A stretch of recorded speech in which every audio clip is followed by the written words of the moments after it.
और अब आपको सीधे बनारस ले चलते हैं, जहां पर भारत संकल्प यात्रा में प्रधानमंत्री मोदी संबोधित कर रहे हैं। मुझे भी उस कार्यक्रम में समय देना चाहिए। तो मैं एक सांसद के रूप में, आपके सेवक के रूप में आज सिर्फ इसमें आप ही की तरह हिस्सा लेने के लिए आया हूं।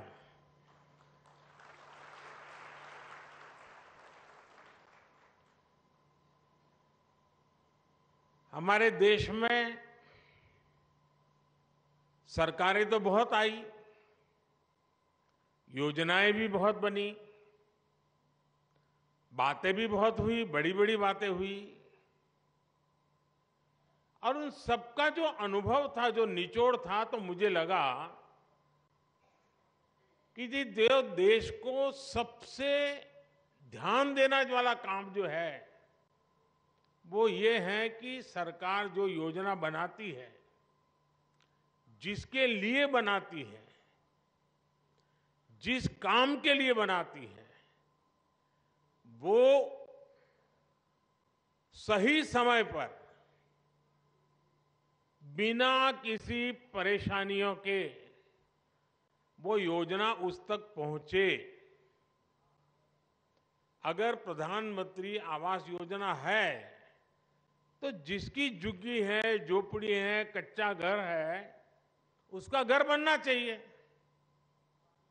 और इसलिए उसको सरकार के चक्कर काटने की जरूरत नहीं है। सरकार को सामने से जाकर के काम करना चाहिए। और जब से आपने मुझे काम दिया है तो अब तक करीब 4 करोड़ परिवारों को पक्का घर मिल चुका है।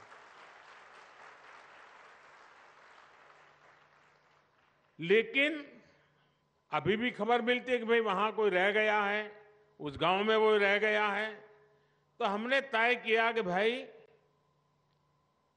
फिर से हम एक बार देश भर में जाएं, जो सरकार की योजनाएं हैं, जिनको मिला है, उनसे सुने कि भाई क्या क्या मिला, कैसे मिला, प्राप्त करने में कोई कठिनाई तो नहीं हुई, कोई रिश्वत तो नहीं देनी पड़ी, जितना तय था उतना मिला कि कम मिला। एक बार जाएंगे तो इसका हिसाब किताब भी हो जाएगा। तो ये विकसित भारत संकल्प यात्रा जो है ना, वो एक प्रकार से मेरी भी कसौटी है, मेरी एग्जामिनेशन है कि मैंने जो कहा था और जो मैं काम कर रहा था, मैं आपके मुंह से सुनना चाहता था और देश भर से सुनना चाहता हूं कि जैसा मैंने चाहा था वैसा हुआ है कि नहीं हुआ है, जिसके लिए होना चाहिए था उसके लिए हुआ है कि नहीं हुआ है, जो काम होना चाहिए था हुआ कि नहीं हुआ है। अब मैं अभी कुछ साथियों को मिला जिन्होंने आयुष्मान कार्ड का फायदा उठा करके गंभीर से गंभीर बीमारियों का इलाज करवाया है। उन्होंने एक्सीडेंट हो गया, हाथ पैर टूट गए, तो अस्पताल में जाकर के मैंने उनको पूछा, तो कह रहे थे साहब इतना खर्चा हम तो कहां से करते, जी लेते ऐसे ही। लेकिन जब आयुष्मान कार्ड आया तो हिम्मत आ गई, ऑपरेशन करवा दिया, अब शरीर काम कर रहा है। अब उससे मुझे तो आशीर्वाद मिलता ही है, लेकिन जो सरकार में बाबू लोग हैं ना, अफसर लोग हैं, जो फाइल पे तो योजना को आगे बढ़ाते हैं, अच्छी योजना भी बनाते हैं, पैसे भी रवाना कर देते हैं, लेकिन वहां उनका काम पूरा हो जाता है कि चलो वे 50 लोगों को मिलना था, मिल गया, 100 लोगों को मिलना था, मिल गया, 1000 गांव में जाना था, चला गया।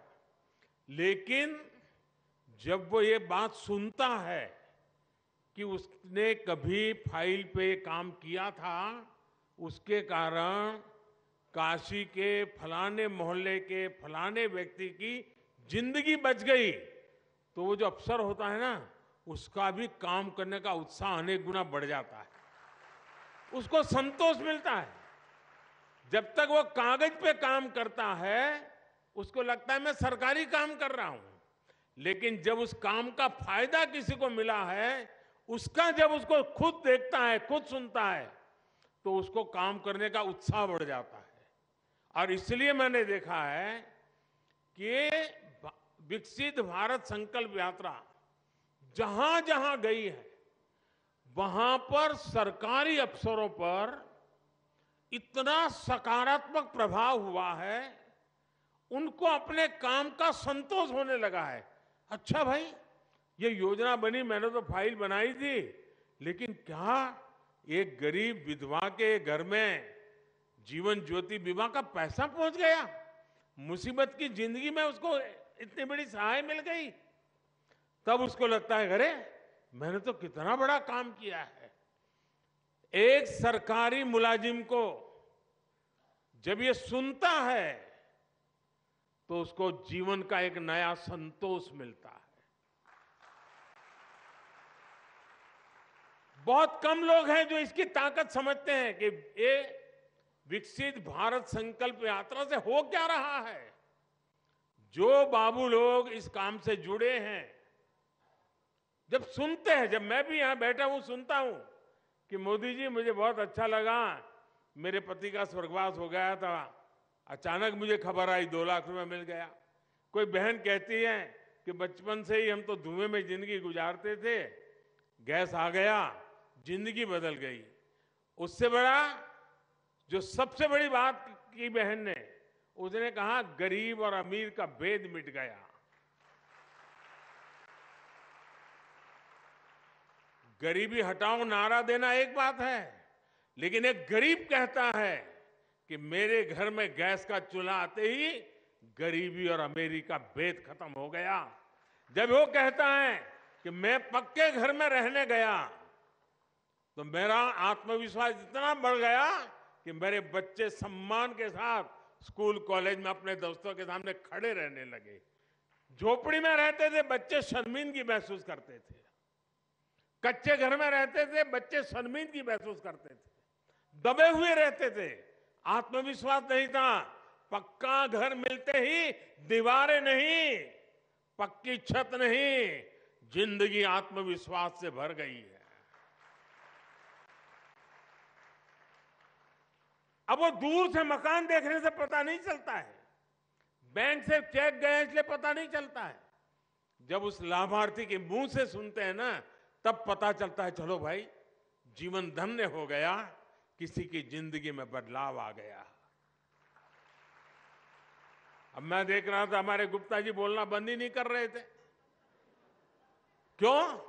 उनका मन इतना उत्साह से भर गया था कि इतनी योजनाओं का लाभ मिला, सामने से कि 10,000 रुपया बैंक से मिल जाए, साहूकार से भी पैसा लेने में दम उखड़ जाता है। ये बैंक सामने से पैसा दे तब उसका विश्वास बढ़ जाता है, ये मेरा देश है, ये बैंक मेरी है। और मैं चाहता हूं हिंदुस्तान के हर व्यक्ति को लगना चाहिए कि रेलवे मेरी है, ये अस्पताल मेरी है, ये अफसर, ये ऑफिस सब मेरा है, ये देश मेरा है। ये भाव जब जगता है तो देश के लिए कुछ करने की इच्छा भी जग जाती है। और इसीलिए ये जो प्रयास है ना, वो बीज बो रहा है। बीज इस बात का बो रहा है कि भाई हमारे माँ बाप को मुसीबतें झेलनी पड़ी, हमें भी जिंदगी में मुसीबतें झेलनी पड़ी, लेकिन हमें अपने बच्चों को मुसीबत में जीने के लिए मजबूर नहीं करना है। हम जो मुसीबतों से गुजरे, कोई माँ बाप नहीं चाहता है कि उसके बच्चे भी उसी मुसीबत से गुजरे, खुद पढ़ नहीं पाए, अशिक्षित रहे, लेकिन कोई माँ बाप नहीं चाहता है कि उसके बच्चे अशिक्षित रहे। और जब ये योजनाओं की सारी जानकारियां उसको मिलती हैं तो उसको लगता है कि यही समय है, यही समय है हम भी कुछ करें। और जब 140 करोड़ लोगों के मन में लगता है ना ये समय है, तो देश आगे बढ़ के रहेगा। देश को आजादी कैसे मिली? सारे देश में एक वातावरण बन गया था। कोई चरखा चलाता था, कोई पूछता था क्यों चला रहे हो चरखा, तो बोले आजादी के लिए। कोई पढ़ाई छोड़ करके भारत माता की जय करके निकल पड़ता था, पुलिस के डंडे खाता था। लोग पूछते थे क्यों मर रहे हो, बोले देश की आजादी के लिए। कोई बुजुर्ग की सेवा करता था, कोई पूछता था अरे क्या कर रहे हो भाई, नहीं बोले आजादी के लिए कर रहा हूं। कोई खादी पहनता था, क्यों कर रहे हो, आजादी के लिए। हिंदुस्तान का हर व्यक्ति कहने लगा कि मैं आजादी के लिए काम कर रहा हूं। उपवास करता हूं तो भी आजादी के लिए, मेहनत करता हूं तो भी आजादी के लिए, बच्चों को पढ़ाता हूं तो भी आजादी के लिए, सफाई का काम करता हूं तो भी आजादी के लिए, तकलीफ चलाता हूं तो भी आजादी के लिए। आजादी का ऐसा बुखार चढ़ गया, हर मन में विश्वास पैदा हो गया, अंग्रेजों को भागना पड़ा। देश उठ खड़ा हुआ। अगर हम इस समय 140 करोड़ देशवासी इसी मिजाज से भर जाएं, बस अब हमें देश को हमें आगे ले जाना है, ऐसे नहीं रहना है।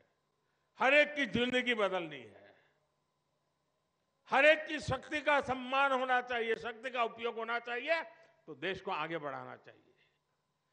एक बार ये मन में ये बीज बो रहे ना, आज 25 साल में तो ऐसा वटवृक्ष बनेगा, 2047 में 2047 में विकसित भारत बन जाएगा और बच्चों को फल मिलना शुरू हो जाएगा। ये वटवृक्ष की छाया आप ही के बच्चों को मिलने वाली है। और इसलिए विकसित भारत बनाने के लिए हर नागरिक का मिजाज बनना चाहिए, मन बनना चाहिए, संकल्प बनना चाहिए। और अगर मन बन जाता है तो मंजिल दूर नहीं होती है। और ये विकसित भारत संकल्प यात्रा, ये एक प्रकार से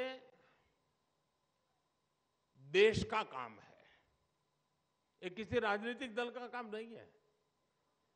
और मैं मानता हूं जो इस काम को करता है ना, वो बहुत पवित्र काम करता है। वो दूर से देख रहा है, अखबार में पढ़ रहा है, उसको समझना चाहिए कि मेरी गाड़ी छूट रही है, मैं मौका छोड़ रहा हूं। मैं भले देश का प्रधानमंत्री हूं, लेकिन मेरा बड़ा उमंग है आज आपके बीच आने का। मुझे बड़ा आनंद है कि मैं आज विकसित भारत संकल्प यात्रा का मैं हिस्सा बना। मैं भी संतोष करूंगा कि हाँ भाई, ये काम मैंने भी किया। आप में से हर किसी को करना चाहिए। अगले गांव में जहां भी यात्रा जाने वाली हो, शहर में जिस वार्ड में जाने वाली हो, भव्य स्वागत होना चाहिए, सबके सब लोग आने चाहिए, हर किसी को सुनना चाहिए, योजनाओं का लाभ लेने के लिए आगे आना चाहिए। और जिसको योजना का लाभ मिला है उसने आत्मविश्वास के साथ इसको बताना चाहिए। अच्छी बात बताने से भी अच्छाई का वातावरण पैदा हो जाता है। और इसलिए मैं चाहता हूं कि विकसित भारत यात्रा ये बहुत बड़ा सपना है, बहुत बड़ा संकल्प है, और अपने ही प्रयासों से इस संकल्प को हमने सिद्ध करना है। मुझे बहुत अच्छा लगा, सबसे मिलने का मुझे मौका मिला, आपसे भी सुनने का मौका मिला। लेकिन हम सब प्रयास करें, इस यात्रा को और सफल करें, देशवासियों के मन में भाव पैदा करें, आत्मविश्वास पैदा करें। और हमने देखा है घर में भी जब पैसे नहीं होते हैं, तकलीफ से गुजारा करते हैं तो कई काम नहीं कर पाते, इच्छा हो तो भी नहीं कर पाते। मन करता है कि चलो बच्चों को ये अच्छा शर्ट ला करके दे दूं, नहीं ला सकते। क्यों? पैसे कम है। जैसे घर में होता है ना, वैसे देश में होता है। देश के पास भी पैसे होने चाहिए। पैसे होंगे तो हर नागरिक की इच्छा पूरी करेगा। आज 4 करोड़ गरीबों को घर मिल गया, जो बच गए हैं उनको अभी आगे मोदी देने की गारंटी देता है। जिनको आयुष्मान कार्ड मिल गया उसकी मुफ्त में दवाई हो गई। जिसको गैस की चूल्हे की जरूरत थी, सरकार सब्सिडी देकर के भी गैस का चूल्हा दे रही है। क्यों? सरकार के पास देने की ताकत आई। भारत विकसित हो जाएगा ना 25 साल में, तो ये मुसीबतों का नामो निशान नहीं रहेगा, नामो निशान नहीं रहेगा। हम मुसीबतों से मुक्त हो जाएंगे। और मुसीबतों से मुक्ति का ये मार्ग है विकसित भारत का संकल्प पूरा करना।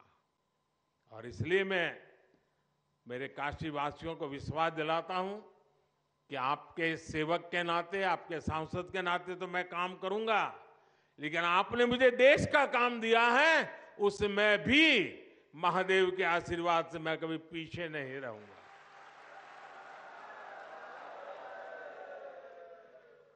महादेव की हम सब पर कृपा बनी रहे और ये यात्रा हमारे काशी में तो बहुत सफल होनी चाहिए, ढीली ढाली नहीं। कार्यक्रम में ज्यादा से एक परिवार का एक भी व्यक्ति ऐसा ना हो कि जो यात्रा में न गया हो। जाएं, घंटा 2 घंटा उस कार्यक्रम में हिस्सा बने। इसके लिए आप सब मदद कीजिए और विकसित भारत के संकल्प को और मजबूत कीजिए। आप सबका बहुत बहुत धन्यवाद। नमस्कार।